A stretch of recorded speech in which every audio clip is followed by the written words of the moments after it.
அவருடைய பாடுகளை அங்கே சொல்லப்படுகிறது. சிலுவையில் எவ்வளவு பாடுகள் அனுபவித்து நம்மை மீட்டிருக்கிறார் என்பதை புரிந்து அறிந்து நாம் வாழ்கிற நாட்களிலே நீதிமான்களாய் வாழ வேண்டும் என்பதற்காக ஒன்று.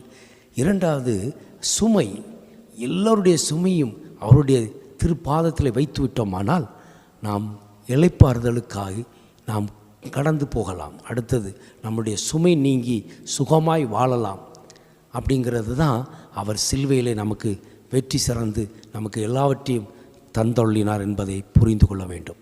நல்ல உயிர்த்தெழுந்த நாளிலே நாம் மிகுந்த சந்தோஷமாக இருக்கிறது மாத்திரம் அல்ல, அவருடைய சித்தம் என்ன, அவர் நம்மளிடத்தில் எதை பிரியமாய் எதிர்பார்த்து கொண்டிருக்கிறார் என்பதை அறிந்து இந்த வருடத்திலிருந்து நாம் சாந்தம் உள்ளவர்களாய் மனத்தாழ்மை உள்ளவர்களாய் அவரிடத்திலிருந்து கற்றுக்கொண்டபடி நாம் நடக்கிறவர்களாய் நாம் இருந்தோமானால் நிச்சயமாக இந்த உயிர்த்தெழுந்த நாள்